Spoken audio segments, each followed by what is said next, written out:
Welcome back, everyone, to another episode of Profiles in Risk. I am your host, Nick Lamparelli. Very pleased on a late Friday afternoon. What a way to end this week. I have Chris Jarvis with me. As you can see, Chris is a best-selling author. He's an insurance expert and an entrepreneurial strategist. He's also an applied mathematician, actuary, and an economist, or does economic strategy, and is highly focused on helping people find their path to their true potential, enjoy their lives, and succeed in serving others. Chris, happy Friday afternoon. Thanks, Nick. Happy to be with you, and I can't think of a better way to, it's a much better way to spend than studying for an actuarial exam, so I'm happy to be here. Absolutely. I'll have to send you a link to one of the interviews I did. It was with David Wright, who's an actuary, works for a reinsurance firm. And but one of the things that struck me about my conversation with him, we brought it up a few times, I think he's getting tired of it, is him weeping after an exam. Like, it's just, when I think of David Wright, I think of weeping. I don't know why, so I know how hard that is. You have an incredibly broad skill set. How the heck have you been able to cram all that in? Good question. So some of it I think is natural ability. Some things you catch on to pretty easily, and other things I would say are a little more adaptive. My severe ADD gives me a something around a 30 to 45 second attention span. So real hard to stay with anything for 5 or 10 years. I'm an idea guy. I'm a futurist. I'm a strategist. Those are the things that just drive me. So when I'm watching TV, I'm usually watching a nature show, or I'm watching a history show, or I like the learning part, and I'm fascinated with new things. So some of this is, I think, I wouldn't say a morbid curiosity, because it hasn't killed me yet, Yeah. but I would say an extremely overactive curiosity to what else is out there. So as a result, I've seen a lot of stuff. Yeah, I think we're simpatico that way, because in my free time, my wife, even last night, was like, you have the TV on YouTube and you're watching documentaries on World War II. It's like, yeah, it's like I'm learning something. Like, what else is there to watch? That's entertaining. So I love that. I really enjoyed your book, Six Secrets to Leveraging Success. I'm going to go into this quite a bit because I learned a lot. And I especially like the different view from the top. Like, it's opaque. You actually have a term. I think everyone that's listening to this probably has heard the term glass ceiling, which you describe as you can see where you want to go, but there's something impeding you from getting there. You bring up the concept of the crystal ceiling. Can you go into that a little bit? Yeah. So you mentioned the glass ceiling, so I won't be redundant, but I'll point out that the glass ceiling of not getting where you can see and where you want to go is because of your race, your religion, the color of your skin, your gender, your sexual orientation. It's something that is holding you back. The crystal ceiling is the exact opposite. So I guess it's not the best metaphor to go from glass to crystal, but the important part of the crystal ceiling is you have a vague idea of what life looks like on the other side. You've been successful. You make $200,000, $300,000, $400,000 a year, $500,000 a year. You're working your ass off, and you've accomplished it. You've done more than your parents and more than a lot of your friends, and it seems like it's not enough, and you're ashamed or guilty saying that to other people because they're thinking, well, you should be really happy. Look how much money you make, and you're so successful. But then you realize you don't have a private jet, you don't have 4 seats for the, for the basketball team. You don't drive the super luxury vehicle. You don't vacation around the world. You don't do a lot of other things. And there is no path to going from making 400,000 to making 4 million. There is no clear thing for you to do. Anybody on the call could probably think of 50 ways to make $300,000 a year. You could go to law school. You could go to med school and become any one of 40 subspecialists. You could own 3 McDonald's. You could become a partner in an accounting firm. And there's a lot of things you could do to make 300,000. But what do you do to make 3 million or 4 million? And there is no job that you can just show up to, be a good citizen, bust your ass, put in the time, put in some overtime, work some Saturdays and occasional Sunday, and you'll wake up making $3 million in 30 years. It just doesn't exist. And so this crystal ceiling is what is life like on the other side? What is it like for the 1% of the 1%? And what are they doing? How did they get there? How can I get there? And to kind of double down on the crystal part of it, this isn't you can't get there because you're black, because you're a woman, because you're Jewish, because you're gay, because you're something. This is you can't get there because of you. And your success is actually the thing that's killing you and keeping you from getting to the next level, because there is no way to get to that super successful level of making millions of dollars a year by actually working. So the more successful you are, the less likely you are to get there. And what else I took from the crystal analogy or metaphor is that because the crystal's prism-like, the view on the other side is distorted. So probably what you think they're doing, or their habits, or whatever successful traits that they have, is a distortion to you. So mimicking that specifically also may not help you as well. Without a doubt, I like that a lot, and that is true, and it is without a doubt it's distorted. People think that they're doing something that they're not, and what didn't show up in my bio is that I spent a lot of time in financial services. When I left the P&C actuarial side, I had set up captives and run captives for hundreds of companies. I sold that company. I've written 15 books. I've done a lot of financial planning and spoken at hundreds of conferences around the world. And generally, when you're helping people with taxes and their money, the folks who have the most complicated problems make the most money. So I had a chance to work with billionaires and 100 millionaires and people with a lot of wealth. And you just saw what they did, and it was really different. And the things that they did were the way they looked at things, and the things that they spent time on were very different from the doctor or the attorney or the hardworking executive who shows up to work. They just looked at things very, very differently. And every single one of them was, every one of them that I've talked to, and there've been dozens, if not 100, have told me that their ideas were not particularly well received early on. Just weren't. In your, I will link to this, in your podcast that you did with Michael Jans, you talked about time. And that becomes a critical element, because everyone has the same amount of currency in regards to time. We all have 24 hours. And so what struck me from your book and from the conversation, which I knew, I think people inherently know, is that you can only work so many hours. And so and I like the way you connected how, if you're going to go to school and you're going to get an education and you're going to get a job, you still have only so many hours. So the idea is to get the job that's going to pay you the most for the amount of hours that you're going to work. But then that's it. Like, you hit that ceiling, and to get to the other side, it's not a question. I mean, it could be a question of skills or other things, but it's really a time optimization problem.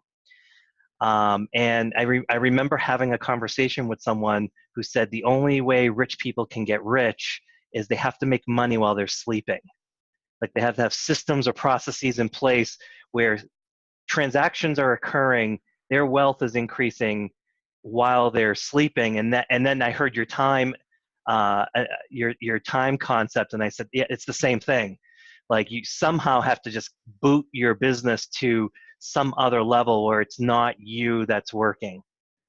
Can you go into that a little bit? Yeah, the phrase that I use to oversimplify it is, you will not become super successful. And by super successful, I mean you get past the 1%, you're making hundreds of thousands of dollars, to get to the 0.1 or 0.01%, where you're making millions of dollars. You will not get there until you realize that your time is worth more than money. So when you truly realize time is worth more than money, you have a shot at really becoming successful. So when you start valuing time more, then you think of things differently. For example, if I said, what fun thing are you going to do this weekend? You might say you're going to watch some basketball. You might say you're going to go for a walk on the beach. You might say you're going to some restaurant. And, I don't know what you're going to say. If I told you you were going to die on Monday morning and asked you what you're going to do for fun this weekend, you might do something very different. Yeah. Just realizing I have very little time, therefore I have to be particularly determined and really go for something big, because I only have so much time. So think of Steve Jobs, who died with a lot of money and he has no time left. So there's, not to be that morbid, I guess I was going to have to work morbid back into the conversation at some point correctly. When you realize that time is the greatest asset and the most valuable increment or resource you have, it will change how you feel about and how you act. Because otherwise, when I used to work with doctors, and I've worked with thousands of them, I would tell them that they basically cut lawns for a living. And some would laugh and some would not get it and some would take issue with it. And I said, whether you're doing brain surgery or cutting a lawn, at the end of the day, you're getting paid a certain amount of money to do a task. And it might be a big number, but you're still limited by the amount of brain surgeries you can do. And it's not even your time. You also have to have the hospital and the surgery center. And are you going to find teams? And do you have the beds? And there's just all these limiting things that you have to get past that. And it's the same reason why any CEO who's sitting on the phone, if it's a CEO of a mutual company, is making a lot less money than a CEO of a public company, potentially, because the public company's CEO is taking stock and equity and, has a chance to get some upside and different aggravation, risk reward conversation on the blanks. But who's making money? The salespeople make more money than the internal staff, or they can make more money, right? So you really have to think about that time thing of where is your time. And I find that most people who are in a sales capacity, they always look at the top line. And I tried it when I'm teaching my giraffe selling courses, and I do boot camps and all kinds of things for insurance companies and people all over the world. The concept of minimizing your time. So efficiency, which you brought up, is how much you make is in the numerator, and how much you spend is in the denominator. So the mathematician in the room has to go back to fractions and piss off a lot of people on the call. But when the denominator gets closer and closer to zero, the value of the fraction goes to infinity. So if you can find things that are very little work for you that make you money, you should do a lot of those things. And that's a big part of what I see wealthy people doing, is figuring out how can I get the best bang for the buck, to oversimplify. And in order to sort of train your brain to think that way, in your book, in your 6 Secrets to Leverage Success, you say successful people are psychotic. And, you must be psychotic to become successful, I think, is the title of the chapter. Yeah. So, it's something that's dawned on me that I realize, there is a difference between people that are super successful and people who are willing to start out working 80 hours a week and just have that psychotic element to their personality where they're just they're ravenous about getting the business to a particular point or whatever. Something that I don't know if I have. So can you talk about successful people and the psychotic statement? It's not psychotic like crazy psychotic. It's psychotic in what way? No, it very well may be psychotic in the crazy way. So, so let's think back to psychology class and Maslow's hierarchy of needs. The first thing you need is you need air, and you need water, and you need food. Yeah. The second thing that everybody craves is security, safety. You need to know that you're not going to walk outside your house and a saber-toothed tiger is going to bite your head off. Like, you'd like to not have that level of anxiety, right? That you're just going to die immediately because you're, living in a war zone or some type of really difficult place. Well, the third level in Maslow's hierarchy is you need love and belonging, and you need to fit in. And what we find is that people who are super successful do not have the need for love and belonging.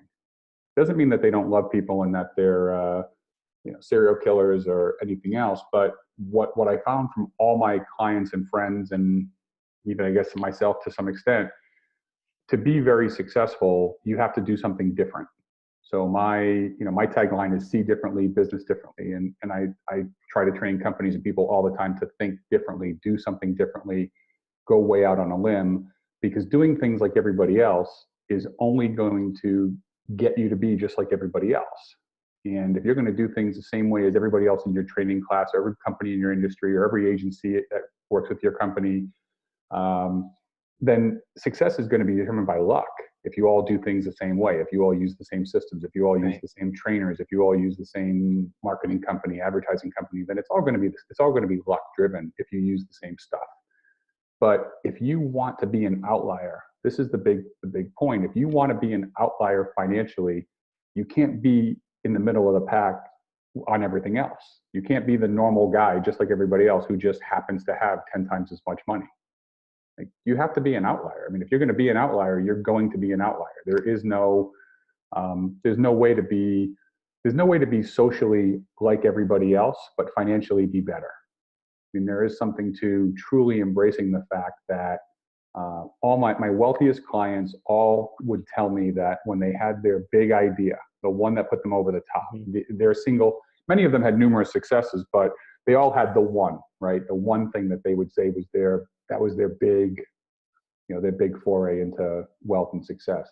When I asked them, what can you tell me about that idea and when you first had it, they remember where they had it, they remember a lot of stuff and get this big smile on their face. And then I asked, what did everybody say when you told them about it? They said, they told me I was effing nuts. Like, you're crazy. That's a terrible idea. It will never work. You can't do that. And everybody goes into I just want to protect you. I'm your friend. Why would you leave that job where you're making all this money to go set up this other company? It's a stupid idea. You really sure you want to do that? And they all said, yep, you're right. And they went and did it anyway. And so the idea that you have to truly believe in your idea and not care at all what anybody else says. And one of the analogies that I came up with, another metaphor, I guess, is innovation is done on a unicycle. It's not done in a team event. I mean, it's a one-man show and one-woman show.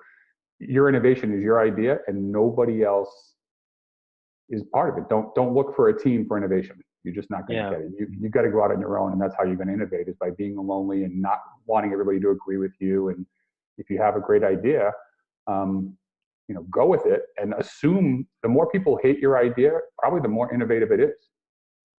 If everybody likes your idea, it's not that good of an idea. This really hits home. If you listen, there's that podcast, How I Built This by Guy Raz. And if you listen to those stories, story after story after story, I would say almost all of them, it's either a ridiculous idea, like I'm going to rent my spare bedroom to strangers, right? Just ridiculous. Yeah. And everyone said it was ridiculous. And somehow that's like $100 billion business now. Mm-hmm. Or it was, I always, to me, like Southwest Airlines is always like the model company. They did things that anyone else could have done, decade after decade after decade, and the airline still didn't copy it. And they were the only ones that made money. And, they would have been told by business professionals, consultants or whatever, you can't do that. That's ridiculous. That's not good business practice. And what hits home is the word beige. It's in your book. I think it's chapter 1. And it's you can't be beige if you want to be successful. You have to be the person with the purple hair, or it's somehow, some way, not only does your business idea have to stick out, I think you have to stick out somehow to get people's attention or anything like that. I just can't understate that enough, because what you're saying really fits with the way that I have seen things over the past 20 years in my business career, is that there of course there's going to be a lot of luck, but it's the things that stick out. You don't want to be, you want to be the needle in the haystack, not the haystack. Right. And Nick, for the people who are listening who haven't had the opportunity to read the book yet, you talked about the chapter Stop Being Beige. So there's a couple friends of mine, a company that I've invested in called Roger and Chris, so rogerandchris.com, and they're designers who design furniture. And their whole thing is, let's do really cool American-made, high-quality furniture for less than the cost of going to Pottery Barn or any of these big, places that have to source all their stuff in China, and then there's formaldehyde in the wood, and it's all kinds of chemicals and things that are irritating people. And they do it cheaper, but their big thing, if you go to rogerandchris.com, is their big thing is color. You want a pink couch? I'll give you a pink couch. You want orange? We'll give you orange. You want your school colors? Like they want design should be full of color, not. And Roger had a long career on TV and some of those, Flip That House and other programs. So he's a celebrity decorator, and Chris is truly gifted too. But they, so their whole thing was, when I was talking to Chris and interviewing him about some innovation stuff, his comment was, he was actually helping me build and decorate my house that I just moved into. But he said, if you ask a group of people for a color, the group will always give you beige.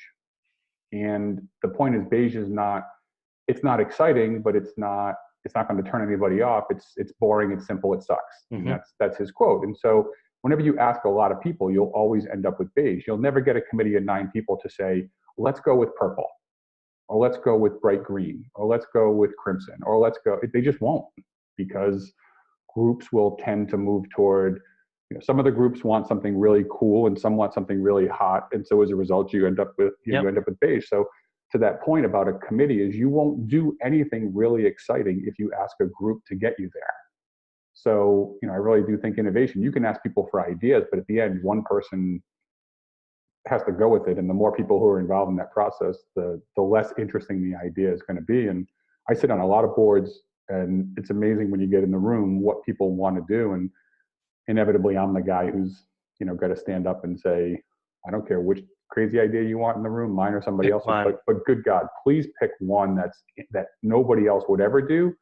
You're not going to become successful by being incrementally more efficient or a little more something. And most people really struggle with that. Yeah, the whole risk aversion. And we see that in insurance, like massively. It's in the definition. It's thing. I'm starting to hear stories of capacity being pulled out of California because of the wildfires, and I get it. When you take it on the chin, it hurts, and sometimes you want to pick up your chips. But Warren Buffett made all of his money by buying low and selling high, and not the other way around. It doesn't make a lot of sense. So there are going to be people listening to this that are just uncomfortable.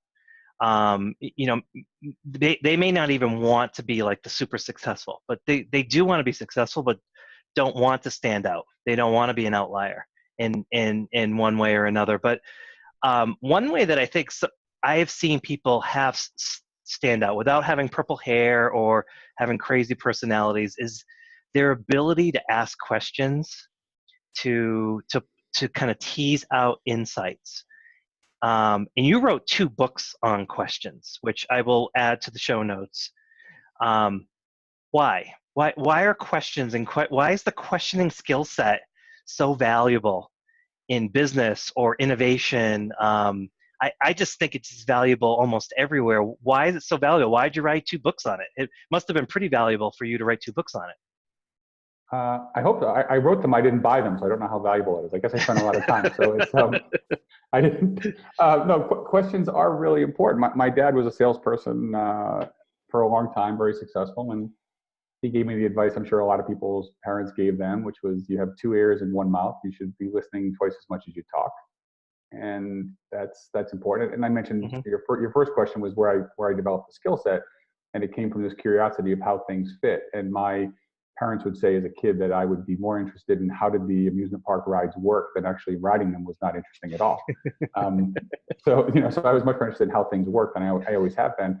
But the questions are some of my biggest cases and biggest successes and opportunities came from asking questions, and they came from legitimate and honest interest in what people were doing and what are they running into and what problems are they facing. And I think that's really important for anybody who's in a client-facing job, is to ask a lot of questions. Ask, maybe what we'll do is make one of the books of questions available for free to anybody in your group who wants to go to my website. I'll get a code for you, like Risk or something, and they can download one of the question books for free, if that would be helpful. And these are good questions for client-facing salespeople, and they're not particularly questions. And they were written for people in the financial services world, so they're skewed toward that. But the questions aren't. They're not product-driven questions. They're questions about people and things that are important to them. And ultimately, the connection is more important than the product. But the other thing about questions that's really important is when I had a mentor when I was at business school. I did my MBA at UCLA, and I had won a fellowship or scholarship from Young Presidents Organization, YPO. And a guy named Hunt Ramsbottom, who happened to be from Rhode Island, and I was from Rhode Island. We were out in California, kind of took me under his wing and was teaching me about a lot of things. And he had a couple of successful roll-ups and was working on his 3rd one. And long story short, what he told me one of his most valuable business practices was that when he started doing a roll-up, he fired all the senior management that had spent their career in the industry that he was in. So if it was a company that was in automotive, he'd fire all the automotive executives at the senior level, and he'd bring in people from other industries. Because, and I said, well, why do you do that? Mm-hmm. He said, well, I'm not going to get any innovative ideas if I just have a bunch of people who are going to tell me this is how we've done it, this is how we've always done it, this is the way it goes. I said, yeah, but who's going to run the company? He said, well, I have 800 employees who come to work every day and don't have to ask their boss, where the file is, where the thing is. I'll just ask anybody. How do you do it? They've been doing the work. So the senior management team isn't supposed to be micromanaging operations. They're supposed to be setting strategic vision and helping us make really big decisions. So I don't want anybody on my strategic team who's in my industry. I want people who are from other industries. And I said, okay, I said, well, I've got a guy who's in dairy farming who's on my automotive board. I've got a guy from import-export. I've got somebody from oil and gas. I've got somebody from personal service. I've got somebody from healthcare, because I want people to ask the most important question, which is why not? Or why can't we? Yeah. Or couldn't we? I mean, those are really valuable questions. So for any executive who's on the board here, if you don't have a board full of disruptive people, there's only one of two reasons. One, you didn't know better and you just, had everything else, or you're an egomaniac and you just want a bunch of people you can control to do what you want them to do. It's one or the other, because you should have people asking questions, and that's not meant to sound super egomaniacal on my own side, but I love Abraham Lincoln with his cabinet was full of his harshest critics, and his position was, I want as close to me as possible the people with the strongest dissenting opinions, so we can talk about it and figure out what's there. Because if you really think it should be red and I think it should be green, we need to think about this and figure out which one is the right answer, because it's not to blend them and create beige. Yeah, so my background's in science. This brings up like a really, really good, I think, connection point to sort of explain like how this can expand to anything. Why questioning is just so important. I'm trained as a biologist. Of course, I believe in evolution. So when the first scientists started coming out with intelligent design, that evolution is too highly improbable, there had to be a guiding hand helping that. There was, in the scientific world, there was a lot of commotion about that, a lot of anger. And I happened to read one of those books by one of those scientists, and I didn't agree with everything he said, but he completely brought up questions that I didn't think had solid answers. And I viewed it as, well, this is an opportunity for you to fine-tune your theory. Don't look at it as someone that's challenging you. Look at it as an opportunity. These are questions that can improve what you do or what this is, and make it even stronger. You can, to use a Taleb thing, you make it anti-fragile. Just get stronger with the more stress that you put on it. If you can knock down those objections, your presentation is even stronger, because you can knock down all of the objections. I agree. I think that's part of the curiosity of why not. So I would say asking those questions and bringing really and if you're not a CEO of a company that has a formal board, you can have a small company or agency with an advisory board. If you're I've got some mentors who are pretty powerful to me, and they ask me very interesting questions and give me substantial challenges to keep me on my toes. And so even if that's the case, having an advice, whether you join a Vistage or a YPO or a YEO or some company, or you just hire some people and say, I'd love to get your advice, and offer to pay them for their time, even if it's something less than what it is. Just say, hey, I'd love to pay you $200, $500 a month, something, and I'd love to run some ideas by you and just get your input. Most people will be flattered by that and say, yeah, I'm happy to meet you for coffee once a month or talk on the phone just to give you some guidance. To think everything, that's the wise man knows himself a fool. So I would think it makes a lot of sense to have somebody just question your stuff. And to that point, if you're pro-choice and someone's pro-life and asks you a question, or vice versa, if they can ask you a question that makes you completely shake how you believe in something, then that's pretty powerful. It's a gift, because ultimately you want to have the fine tuning and feel comfortable with your position. So I think that just comes natural to me, because I have the curiosity and I'm always willing to except that I'm probably doing Yeah. something pretty wrong. I think having that mindset is being an outlier, because I just think, I struggle with it. I would always like to get better at it, just like I would like to, be better at exercise and stuff. It's just something I have to continuously work on. But the ones that have that skill set really do stand out. And I think they ultimately, though, I've seen situations where younger professionals, I could pinpoint that they had that skill set. And then sure enough, you see them 10 years later and they're leaders, they're executives, they're making a mark, they're doing things. And so for like people that are listening, even, the 0.1%, that's a big hurdle to overcome. But even to be successful, it's still going to require a particular skill set, and you still sort of want to stand out. And speaking of standing out, you don't seem to particularly have a long neck, but you refer to yourself on your website as the Giraffe CEO. So, before I go into insurance-related questions and finish off the podcast, can you give us the background on Giraffe CEO? Yeah, so earlier we talked about learning, and I mentioned the nature shows, and that was something that I shared with my father when I was a kid. I watched a lot of nature shows, and I share it with my kids, and if they come in the room, there's a damn good chance I'm watching something on BBC or on National Geographic or something. Mm-hmm.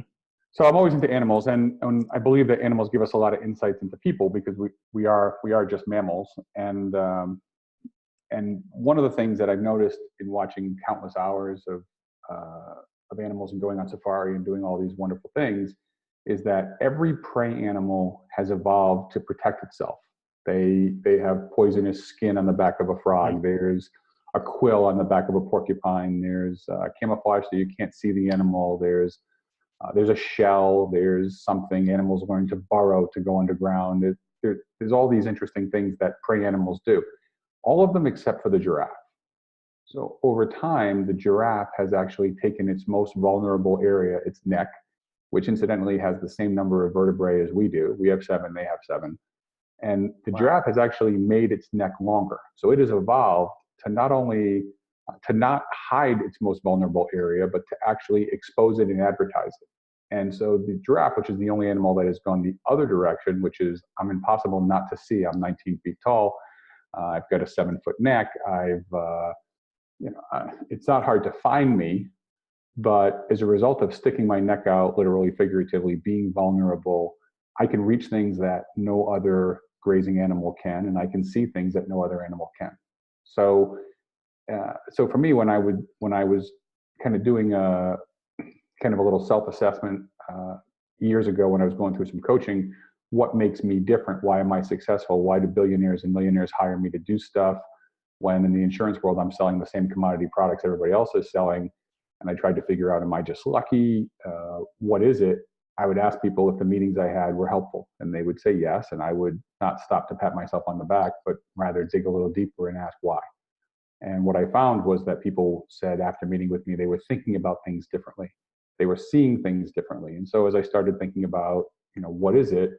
I just happened to read some giraffe stuff and some of the totems and symbolism of giraffe, and it all seemed to make sense. And the idea of trying to build a tower, which is a group of giraffes, to all see things differently and help elevate other people's perspectives. That's my go-to signature in one of my books, which might be elevate your perspective, see a better path, be the giraffe. And that's where the giraffe comes from. So if someone asks me on a plane, what do you do? I say I turn people and companies into giraffes. Like, what the hell do you mean? So, then we can have an interesting conversation. Yeah, of course. How we do it. So it's a long answer. I apologize, but no, I love that. You might notice the giraffe rug in the back and the purple giraffe print on the wall, and it's. Yes, I try to live it. Your website has the 3 giraffe logo. Mm-hmm. So is that you and your kids? It is not. That is that's the idea is that what I'm trying to do when I'm consulting or coaching people is to just help them elevate their perspective too, so we're all going in different directions. So nice. That's I like that. I like that a lot. It is an insurance related podcast, so let's ask a couple of insurance related questions. Very tumultuous time in insurance for both the distribution side and for the capacity side. Lots of things going on, lots of technology coming in, really disrupting things that are going on. let's use the giraffe view. Let's peek out over some of the trees and the shrubbery and see if we can see a pathway. If you're advising insurance execs regarding all of this commotion that's going on in the industry, and it could, I mean, you can do it from whatever side you want, distribution and or the capacity side. How would you advise them, in this tumultuous time, to move to something where they can reduce the risk of, failure, but also find a pathway they can thrive? So if you think about the bell curve of an organization, so a company that's in startup mode needs the entrepreneur and someone to spark their interest, right? And so the company gets off the ground and gets a little bit excited. And then when you start to get a bunch of adopters, now you need operations people because you got to put systems in place so that you can grow your systems and do things a little more interestingly. Most companies lose their entrepreneur when they're going through all that operational stuff because we don't have a lot of patience to stick around. Then what ends up happening is it goes from the entrepreneurial startup team driving the firm to the operations and management team driving the firm. When HR and legal are driving your decisions, you are an industry in decline. So when HR and legal are talking about, this is how we do things, this is our manual, no, we can't do that, be careful of the lawsuit. If you see that, then you're an industry in decline, or you're a company in decline, one or the other. And for sure, that's what's been going on in insurance for a while. Mm-hmm. So people haven't been focusing on what are the needs of the clients, what are the needs of our customers, how do we give them what they want? People don't want to fill out paper. I can't believe applications are still paper in the insurance world. Why can't I do it on an app? Why do I have to see anybody? Why do I have to talk to anybody? The customer experience generally sucks. People don't like insurance. It's not a strong view of the industry at all. And the insurance people would say, and I've been one for a long time, would say, yeah, but we have this reputation. We've helped a lot of people. Sure. There was an article recently about Facebook and Google, and I think it said Amazon and Google, and it basically said 20% of Americans who work with large, well-known companies would have no problem buying insurance from Google or Amazon. And Google and Amazon haven't paid any claims. So they don't have, so these companies will hide behind their 175 years of history paying claims, and at the end of the day, the consumers don't give a shit. I mean, it's not what they want. So they want the fact that they buy a product at 8:30 in the morning and it shows up at their house at 4 o'clock from Amazon and shipping is free. Like, they consider that to be good customer service. So what I find most insurance companies and executives looking at is they're talking about, is it the new compliance regulation? What am I doing with reserving? What about risk-based capital? What about, how is Solvency 1 or 2 affecting me with my international business? They're all looking at the regulatory stuff. And if you're just chasing the regulatory stuff, I think there's a sign that you're going in the wrong direction. Not that you can ignore it because you have to do it, but if you focused on getting the consumers on your side and building a set of community and trying to change the way people feel about what you do, I think that's a valuable lesson. And I spent some time in the auto industry because I had done some captives for Toyota, and I was an auto insurance actuary before that.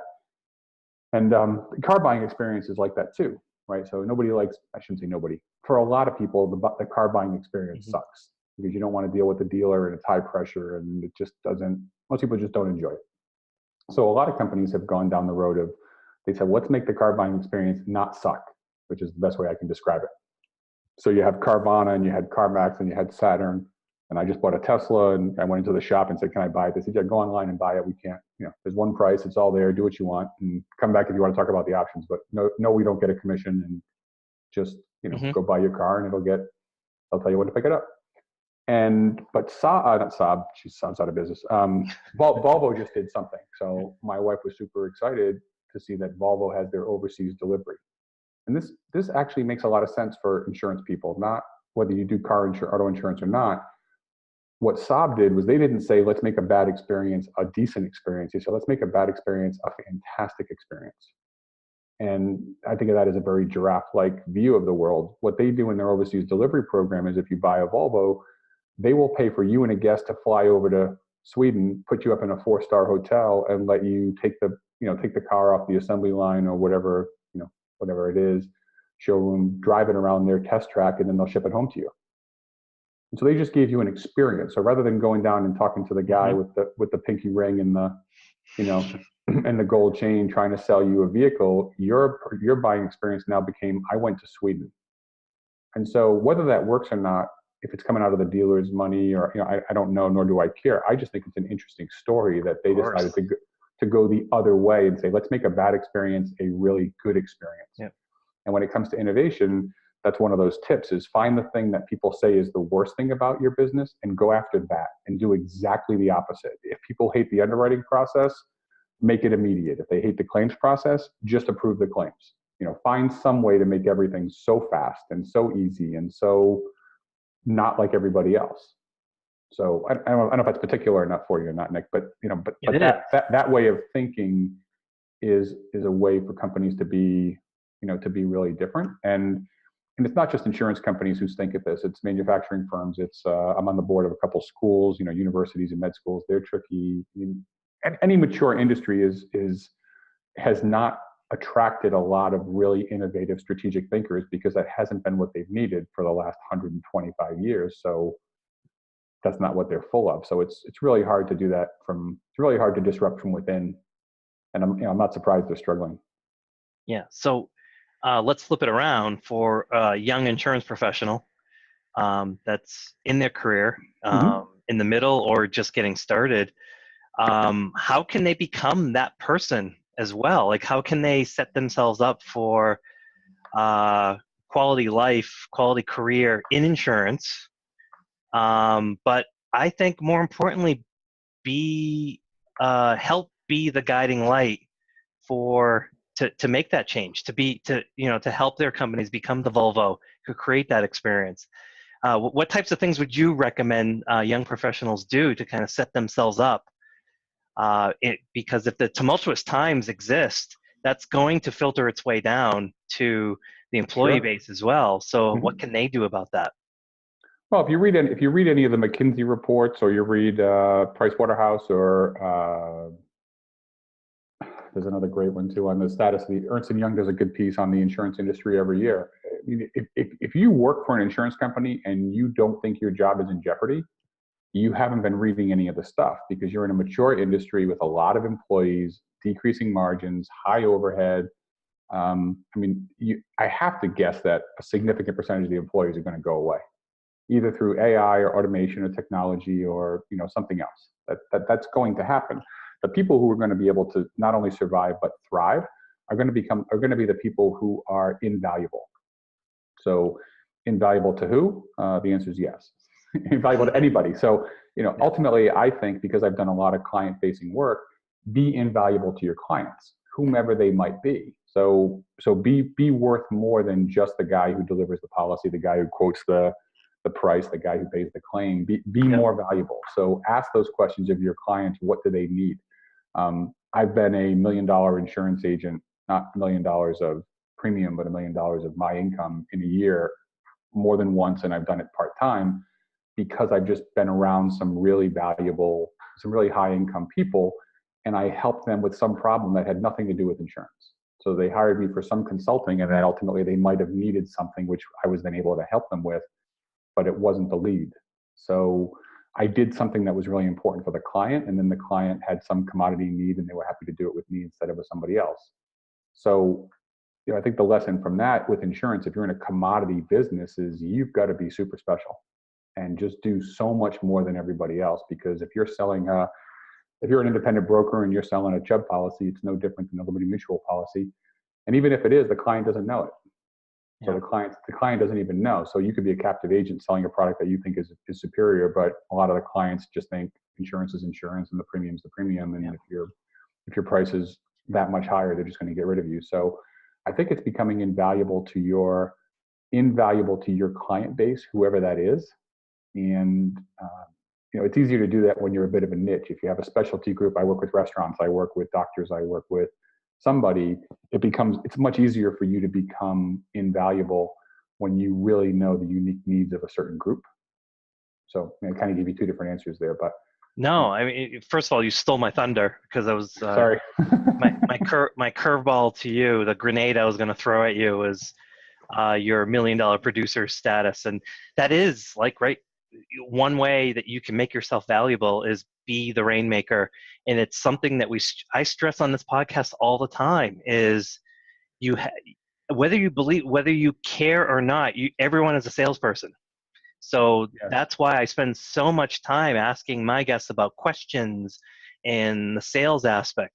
You want to be valuable. Here you are, applied mathematician. You've been an actuary. You've done consulting. You've done all of those things, and yet this is not you're not advising in theoretical bullshit, right? Sometimes. You're actually producing. Right. Right. Right? The rubber is hitting the road when it comes to what you're preaching. You're eating your own cooking. And I just can't emphasize that enough for the people that are listening, how important it is to become valuable. And there are lots of different ways to do that.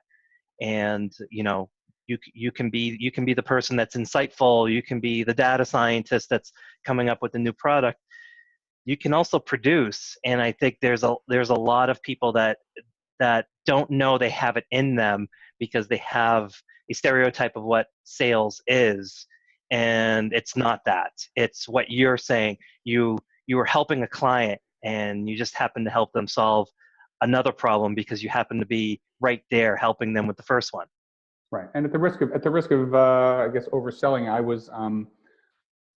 I had become friends with, well, I guess he's my mentor more than a friend, but is Jack Canfield, who wrote Chicken Soup for the Soul.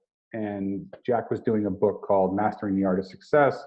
I had already written, 12, 13 books. And somebody in his organization I had worked with said, would you mind writing a chapter about selling? Because Jack's books are usually very focused on personal development and a lot of psychology, and there isn't a lot of technical things. And we think that there's a lot of people who read his stuff, people who are in sales jobs who are interested in personal development. We think it might be valuable, and you've been very successful and you do it part-time. Would you mind writing a chapter? And so I did, and the chapter is Increasing Sales Without Ever Selling. Yep. And it turned out to win an award, Best Contribution, and it was a pretty good piece. And maybe I'll make that available to your listeners too as a download. It's a good piece, and it really talks about partnering with your prospects and giving away ideas and working with them toward an end, as opposed to seeing them as a means to your end. It should be the way around.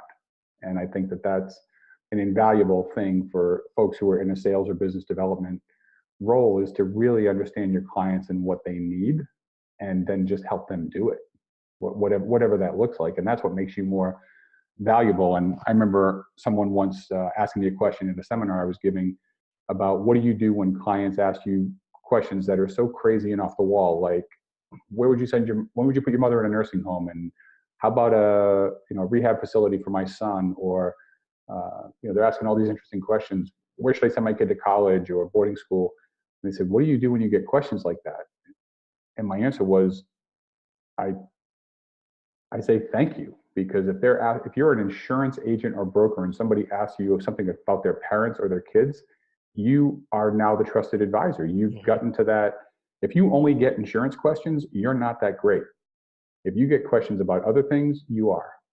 And so that should be one of those takeaways of when you start getting random questions, it's not a waste of time. It shows that they value your opinion, not just value your opinion about deductible selection and riders and, endorsements. They're interested in something else. So I love that. No, I do. And kind of going back to something you said about, from an innovation standpoint, making the transaction faster, making it, in a way where it can get done quicker like that. In a lot of areas in property casualty, I don't know if life's the same way. Things just can't get done quick. They're so complex, trying to evaluate the natural catastrophe risk of a industrial facility. Very complex. It's very time consuming. And, we recently just had a positive experience where we didn't give them the answer they wanted. Right. And which was a bummer. Right. But I think we showed them in that there's also a potential for innovation, in that we kept showing we were willing to work with them and not be a pawn or a sucker for them to do, free work, but hey, this didn't work out, but we can think of some ways where it might, if you're open to it. It's going to be a little bit different. So kind of think about it. And sure enough, they came back, and that's what's going to happen. We're coming at it from a different angle, but it took them a while to do that. And that's part of the innovation and success. And, in what you're just describing as well is there are lots of different ways to kind of compute, success, innovation. There's a lot of different ways to come at it. And so I'm actually going off on a tangent. I don't even know where we were going with this, but you just reminded me of something. Yeah, again, it's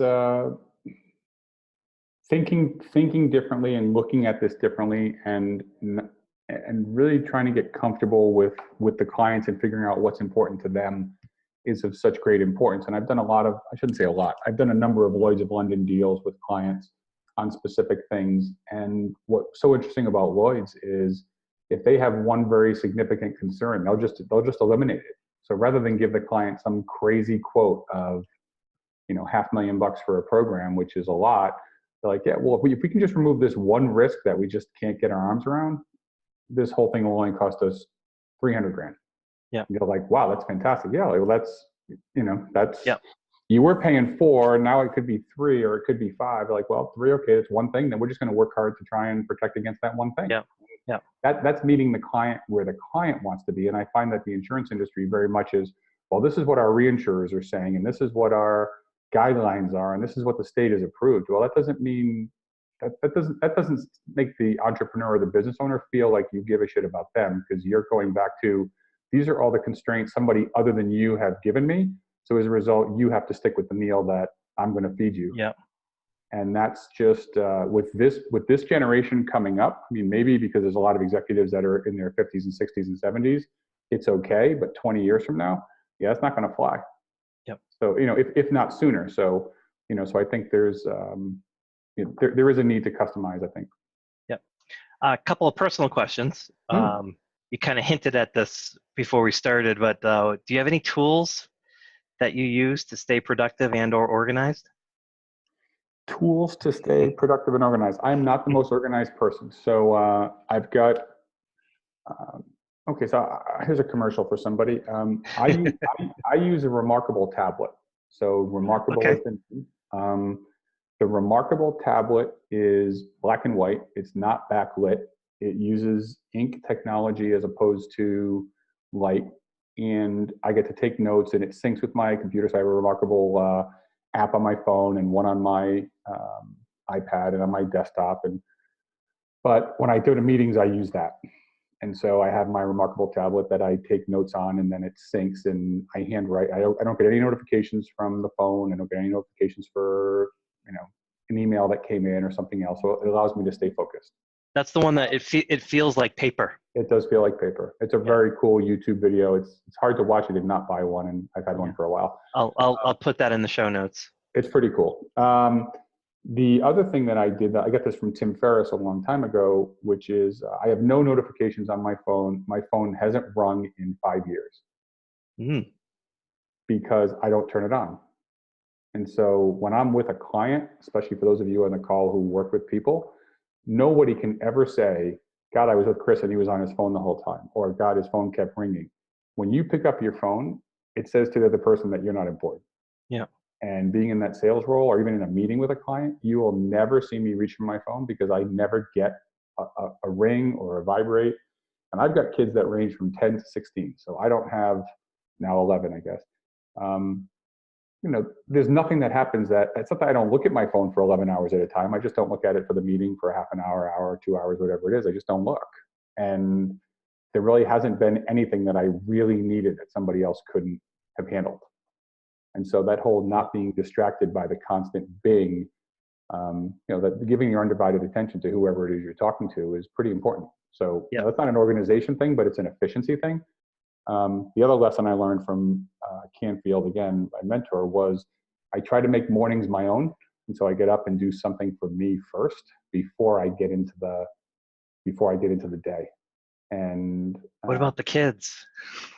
They don't help. They don't make it easy. So, so I'm up at 5 and then I do something until 6:15 and then I get the kids up and then, then I'll go take a shower and then I'll but I try and get some time for me. It doesn't always work and it's not an always. I think that's something for organization. And then the other thing is if there's something I really want to do that it's on my to-do list or it's a big life goal or it's an epiphany is I go tell a bunch of people because they will sit on me to say, hey, how's that thing going with the how's the Giraffe Foundation going? Like, shit. Okay, so I haven't filed the paperwork. It needs to get done, and so there's something I do with that. But as far as other than that, I don't have any real cool tools other than I use Outlook, and I hate CRMs. They trouble me tremendously, and I try to hire well and give people things to do to keep me more organized. I like your answers. Final question that I ask all my guests are due to laziness, because I don't have time to research all this. So why not piggyback off of great ideas? What books have been influential in your business and or personal lives? What books have been influential?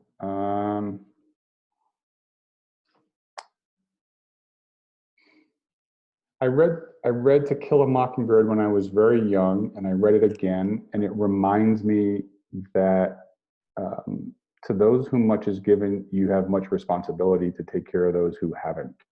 And I try to live by that one. I teach Jack Canfield's success principles, so I find the success principles by Jack Canfield to be. It's really hard to say that I don't, since I lecture on that topic and variations of it all over the place. So that's hard not to say that one. I thought the 4-Hour Workweek had some interesting stuff in the back.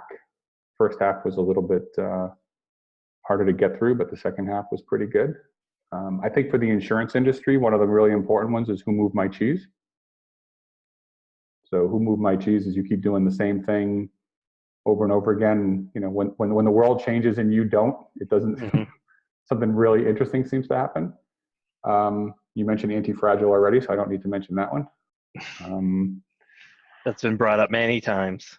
I was called that, so I found that to be I've had my fair share of lumps, and it seems like I keep coming back. So I guess it's a compliment. It's a compliment. I'll take it with graciously and then some. I'm trying to see what's on my shelf over there. Actually, you know what? The book that has had the most influence on my life has been Tom Rath's Strength Finder. So Strength Finder 2.0, Gallup did research for decades on people. And as you know, when we first grew up and got in the business, everybody talked about how you would try and become the most well-rounded person you could by focusing on your shortcomings so you could be pretty good at everything. And Gallup came up with the new model of let's focus on our strengths and let's hire for everything else. Yep. And so one thing that I do that I've made a really big movement on, when I went from, being hundreds of thousands of dollars a year income to breaking the 7-figure number and having a lot more fun, was that I started really focusing on who I was and making sure everybody knew who I was. And part of that Strength Finder is any client I have or anybody I'm in a strategic business relationship with, I actually pay for them to take the Strength Finder. So they send it to me and I send them all my personality tests, and I've done dozens of them. And I just said, I want you to know for sure who I am before you hire me. So if somebody listening wanted somebody for their board or somebody for a strategic retreat, I would send them all my stuff and they would say, wow, you're a very innovative, strategic, creative. This is who you are. If you need an organizational guy, I am the wrong guy, and this will not end well. So for me, just making a point of helping folks understand who they have.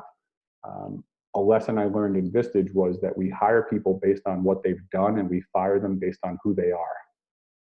So we hire people based on what they've done, we fire them for who they are. So you could shortcut all of that aggravation if you tried to go out of your way to find out who people really were. As opposed to think, oh, you worked at this company and you've been at Chubb and you've been at Liberty Mutual and oh, you must be great. Like maybe you're an asshole. You just worked at good companies. Like it doesn't. So if you could find out what people's personalities are and what drives them, you'll have a better understanding of whether or not they'll fit in that role. And so, so the whole Strength Finder thing for understanding yourself, understanding other people. And then there's a bunch of other books they wrote about managing the Strength Finder and how do you manage somebody who's a execution-based, person. I just found it to be very helpful because it allows you to shortcut or at least understand what people's natural tendencies are, what they respond well to, what they don't respond well to. And it just helped me be more upfront with who I am, and just letting people know this is the kind of guy, if I'm on there, this is the kind of guy you're going to get, and it's not going to be, you won't be surprised. Transparency equals credibility, as far as I'm concerned. I think you just kind of answered that. So awesome Friday afternoon. I mean, what I want to do is load this up onto YouTube and then go down and watch it again while my wife is working on her puzzle. So I couldn't think of a better way to spend a Friday afternoon. So thank you so much for your time.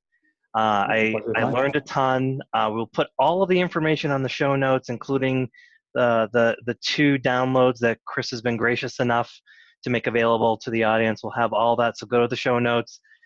Anything you need to get the downloads or any of the information will be on there. And again, I can't thank you enough for your time. I know how valuable time is. And you do as well. It's because of all the money you pay me. Why else would I do it? No, I'm more than happy to do it, and Nick, it's great to help people who are in the space. And if I can be of more assistance, again, I'm happy to help. So reach out anytime. I appreciate it. My guest this week has been Chris Jarvis. Chris, thanks again. Pleasure's mine. Have a great weekend. Yeah, you too.